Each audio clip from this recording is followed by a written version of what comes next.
Morning everyone, welcome back to my channel Aparna blog. আমার কাছের এবং দূরের সকল বন্ধুরা কেমন আছো? আশা করি যে যেখান থেকে আজকের ব্লগ ভিডিওটি দেখছো সকলে ভালো আছো এবং সুস্থ আছো। আমরাও তোমাদের ভালোবাসা ঠাকুরের আশীর্বাদে বেশ ভালো আছি। এই যে সকালবেলা ঘুম থেকে লেট করে উঠা হয়েছে। গতকাল গুল্লুর স্কুল থেকে আর কি মেসেজ দিয়েছিল, কিন্তু হোয়াটসঅ্যাপে মেসেজটা আমি আর চেক করিনি। তো সকালবেলা ওর প্রতিদিনের মতো 5টা সাড়ে 5টায় উঠেছি। তো উঠে টিফিন বানাতে গিয়ে দেখি উপরে ওরা, এদিকে দেখো তার আগে বলি গুল্লু ঘুমাচ্ছে, তোমাদের দাদাভাই রেডি হচ্ছে অফিসে যাওয়ার জন্য। তো দেখি যারা আমাদের উপরে ফ্ল্যাটে থাকে ওদের ঘরের কোনো শব্দ নেই, যেহেতু ওরা 4টের সময় ওঠে, আমারও অনেক আগে ওঠে। তো তখন মনে সন্দেহ হলো, গতকাল তো মেসেজ দিয়েছে আজ হয়তো স্কুল ছুটি। তাই মেসেজটা চেক করে দেখলাম ঠিকই তো, আজ গুল্লুর ছুটি স্কুল। তার জন্য গুল্লু আজকে স্কুলে যায়নি। আর এই যে তোমাদের দাদা ভাইয়ের জন্য একটু, যেহেতু 9টার সময় আমরা তারপরে শুয়ে পড়েছি আর 9টায় ঘুম ভেঙেছে। তো এই যে তোমাদের দাদা ভাইয়ের জন্য ছাতু দিলাম গুলিয়ে, আর সাথে দিলাম দুটো কলা। আর গুল্লু তো ওইদিকে ঘুমাচ্ছে আর কিছুতেই উঠছিল না। তো যাই হোক, যেহেতু লেট হয়ে গেছে, আমাদের মানে যে মাসি কাজ করতে আসে, ঝাড় দিতে, মুছতে, থালা বাসন ধুতে আসে, যে ও এসে রান্না মানে থালা বাসন ধুয়ে ঘর মুছেও বেরিয়ে গেছে। আর আমি আর গুল্লু টিফিনে আজকে খেয়েছি ডিম সিদ্ধ। আমি 2টো ডিম খেয়েছি, গুল্লু 1টা ডিম খেয়েছে। তো ও বাড়িতে থাকলে সকালবেলা সেইভাবে খেতেও চায় না, তবুও হালকা কিছু খাইয়ে দিই ওকে আমি। তো ওই জন্য আর সেই ভিডিওগুলো আর করিনি। তো তারপরে দুপুরবেলার এই যে রান্নাবান্না চলছে, রান্নাবান্না চলতে গিয়ে স্পেশাল একটা রান্নাও করেছি, সেটা তোমাদেরকে পরে দেখাবো। রেসিপি রান্নাটা দেখাচ্ছি না এখন আর। তো তারপরে ওই যে কিছু ছোটো মাছ ছিল, সেই মাছগুলোর লঙ্কা, শুকনো লঙ্কা, কাঁচা লঙ্কা দিলাম, দিয়ে একটুখানি ভাজা ভাজা করে সর্ষে ফোড়ন দিয়ে, এই যে এক প্রকারের পাতা, জানি না যারা গ্রামের বাড়িতে থাকো তারা হয়তো চেনো, টক শাক বলি আমরা আর কি। এবার কে কী নামে চেনো জানি না, অনেকেই শাকটা চেনে না। কারণ আমি দেখেছি, আমি যখন হোস্টেলে ছিলাম তখনও আমার মা এই বাড়ি থেকে এই শাকটা নিয়ে আসতাম, তারপরে রান্না করে ওদেরকে খাওয়াতাম, ওরা বলতো খুব সুন্দর টেস্টি লাগে, কিন্তু কেউ চেনে না আর কি।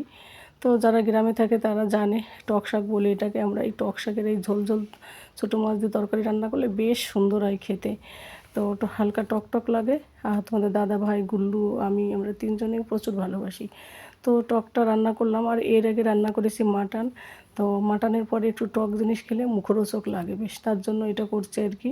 তো লবণ হলুদ দিয়ে নাড়াচাড়া দিয়ে বেশ বেশি সময় আর ফ্রাই করব না, এরপরে জল ঢেলে দিলেই রান্নাটা কমপ্লিট হয়ে যাবে। আর এই শাকটা রান্না করতে 5 মিনিটের বেশি সময় লাগে না, মানে উনুনে দিলেই মাত্রই মিলিয়ে যায়। আর আর কী বলো তো, অল্প অল্প করে খেতে হয় এই শাকটা, এত টক থাকে তো, কিন্তু টকের স্বাদটা ভালো লাগে। এত টক বলতে মানে ওইরকম, মানে খুব একটা যে বেশি তাও না, কিন্তু টক থাকে। আর আমার টক খেতে খুব ভালো লাগে। তো এই সবজিটা রান্না করলে সেদিন আমি মানে ভীষণ মজা করে খেয়ে নিই, জানো তো। আর আজকে একটু বিকেলবেলার দিকে বেরোতে হবে, যেহেতু ছুটিই আছে স্কুল, তো ভাবলাম আমরা একটু বেরোবো। তো কোথায় বেরোবো, কী করব, আশা করি ব্লগটা দেখতে থাকো বন্ধুরা, তোমাদের ভালো লাগবে।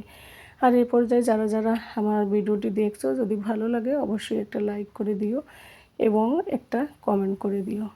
তোমাদের একটা লাইক, একটা কমেন্ট আমার এই ভিডিওটা কিন্তু অনেকের কাছে পৌঁছাতে সাহায্য করবে। আর এদিকে দেখো ঝোলটা দিয়ে দিয়েছি। তো দিয়ে একটু জ্বালাতে হবে, শাকটা যেহেতু সফট হবে সেই কারণে দিয়ে বেশ ভালো করে ঝোলটাকে ফুটিয়ে নেব। আর তখন সবজির কালারটা একটু গাঢ় গাঢ় কালার, মানে গাঢ় তো আর হবে না, তবুও একটু হালকা পানসে থেকে একটু হালকা গাঢ় হবে। তো সেই কারণে আমি একটুখানি জলটাকে ভালো করে ফুটিয়ে নিচ্ছি।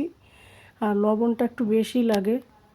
আর সবাই তো জানো টকে যে কোনো টকে আর কি একটু লবণের পরিমাণটা একটু বেশিই লাগে। তো সেই কারণে একটু লবণটা বেশি করেই দিই, প্রথমেই দিই, তারপর আবার মনে হয় যদি কম হয়ে যায়।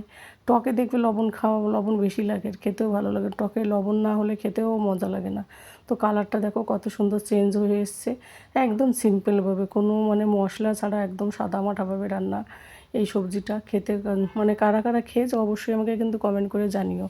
কারণ কি, অনেকে এই সবজিটা রান্না করতেও জানে না, খেতেও জানে না, অনেকে চেনেই না পাতাটা কাকে বলে। তো যাই হোক, তোমাদের সঙ্গে কথা বলতে বলতে আমার রান্নাটা কিন্তু কমপ্লিট হয়ে গেছে। আর এই যে ভাতের সঙ্গে, গরম গরম ভাতের সঙ্গে এরকম মানে ছোটো মাছ দিয়ে এই টক শাকের এই ঝোলটা খেতে কিন্তু খুব সুন্দর লাগে বন্ধুরা। তো রান্নাটা কমপ্লিট হয়ে গেছে, এখন তোমাদের দাদা ভাইও চলে আসবে, যদিও আমি চান দান করে রান্না করতে এসেছি। তো ওই কারণে এখন ওই এলেই ওকে খেতে দিয়ে দেবো। তো তো আমার ছেলেটাও এটা খায়, জানো তো, এত ভালো লাগে। বাচ্চা হলে কী হয়েছে, ওরও ভালো লাগে। তো কালারটা খুব সুন্দর এসেছিলো, তাই বলছিলাম আর কি। তো যাই হোক, এখন দুপুরটা হয়ে গেছে অনেকটাই। তো এখন আমরা সবাই খেয়ে নেবো, খেয়ে দিয়ে একটুখানি 10-15 মিনিট রেস্ট নিয়ে তারপরে বেরোবো। অনেক দিন হলো সেই বাড়ি থেকে আসার পরে আর বেরোনো হয়নি, তো এখন একটু বেরোতে হবে। তো দেখো, আর এদিকে সবজিটা তুলে নামিয়ে নিয়েছে। আর এটা গরম গরম খেতে কিন্তু ভালো লাগে। আর সাথে ছিল মাটন।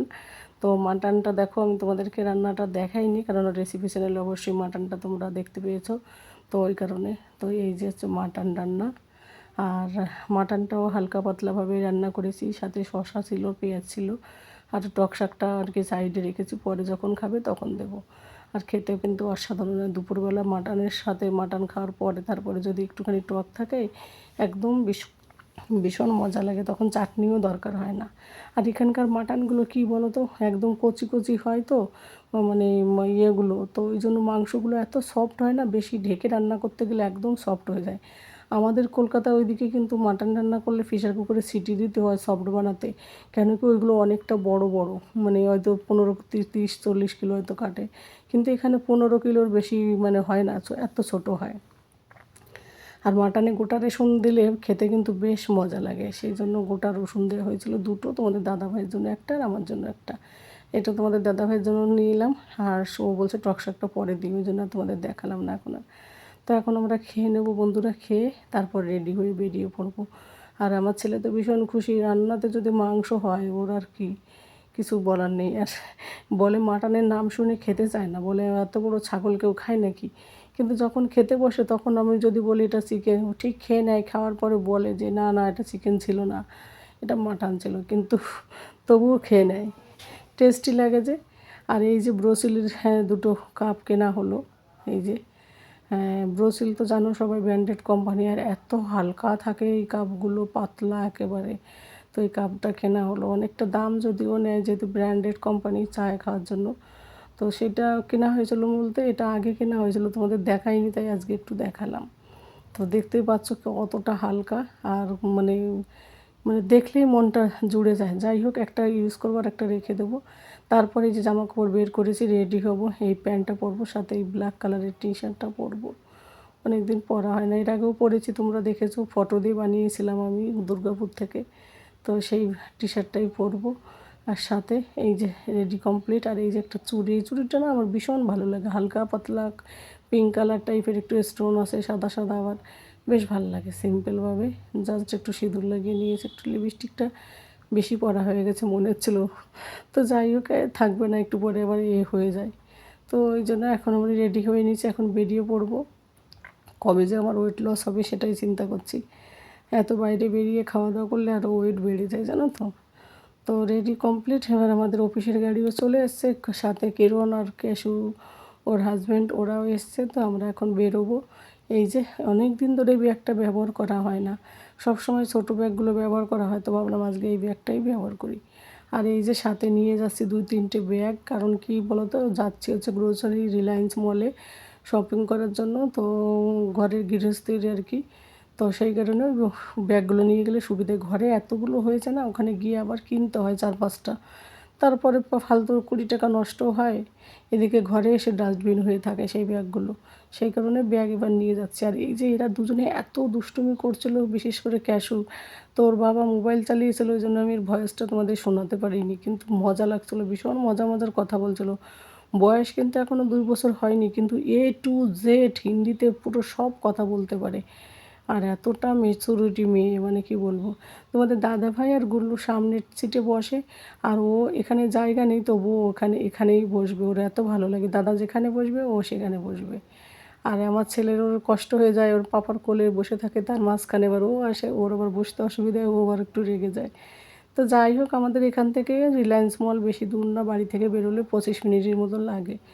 আগে লাগতো 40 মিনিট 30 মিনিট, কেন কি আগে রোডটা ভালো ছিল না, কিন্তু এখন হাই রোড হয়ে গেছে, তো ওই কারণে এখন বেশি সময় লাগে না। গতকাল রাতে বৃষ্টি হয়েছিল, ওই জন্য রাস্তাঘাটগুলো বেশ মিষ্টি মিষ্টি রয়েছে মনে হচ্ছে আর কি, মানে সেই শুকনো ভাব, ধুলো ওইটা একটু কম আছে। তো যাই হোক, তোমাদের সঙ্গে কথা বলতে বলতে আমরা কিন্তু চলে এসেছি গুড্ডার মধ্যে, মানে যেখানটায় ঢুকবো আর কি। তো এখন সিটির সাইডে একটু ঢুকছি, এখনই আমরা ভিতরে যাব, গিয়ে ওই গ্রোসারির ওখান থেকে আর কি ঘরের সমস্ত মানে মুদি বাজারগুলো করব। বাড়ি থেকে যাওয়ার আগে থেকেই ছিল না, তো বাড়ি যাব করে সেই জন্য আর দেখলাম বাড়ি যাব আবার এখানটায় আসবো, ওই জন্য আর আসা হয়নি। তো ওই কারণে এই যে যাচ্ছি আর কি, ওদের করা আছে, তাও ওরাও যাচ্ছে এমনি ঘুরতে জাস্ট। আর এদিকে ছেলে এত দুষ্টুমি করছিলো, ছেলে আমার কোলে এসে আবার বসেছে গাড়িতে, তো ক্যাশুর জন্য সামনে বসতে পারিনি। তো আরেকটা কী প্রবলেম হয় বলো তো, গ্রোসারির মানে কী বলো তো, ভীষণভাবে ভিড় হয় এদের এখানটায়। আর যেহেতু কোনো ভিডিও করতে দেয় না, এটার জন্য আমার ভীষণ খারাপ লাগে। যখনই যাই না, ওই লুকিয়ে যদি বাইরে থেকে এসে একটুখানি ভিডিও করি। তো ফাইনালি চলে এলাম গ্রোসারির ওখানটায়। তো প্রত্যেকবার যাই এই এন্ট্রিটুকুই দেখাই আর তোমাদের, আর বেরোনোর সময় দেখাই, কারণ ভিডিও করতে গেলেই ওরা বারণ করে দেয়, তার জন্য আর করা হয় না, কেন জানি না। কিন্তু দুর্গাপুর যখন ছিলাম তখন কিন্তু বারণ করতো না, এরা কেন বারণ করে জানি না।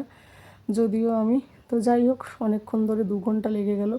অনেক বাজার করা হয়েছে আজ, আমাদের মনে হয় 7-8 হাজার টাকা বিল আসবে, এত বাজার করা হয়েছে। সেইগুলো ওই যে ছেলেটা ঝুড়ি থেকে তুলে দিচ্ছে তোমাদের দাদাভাই বিল করছে, আর আমার কষ্ট হয়ে গেছে, ঘুরে আমি একটু বসে পড়লাম নিচে।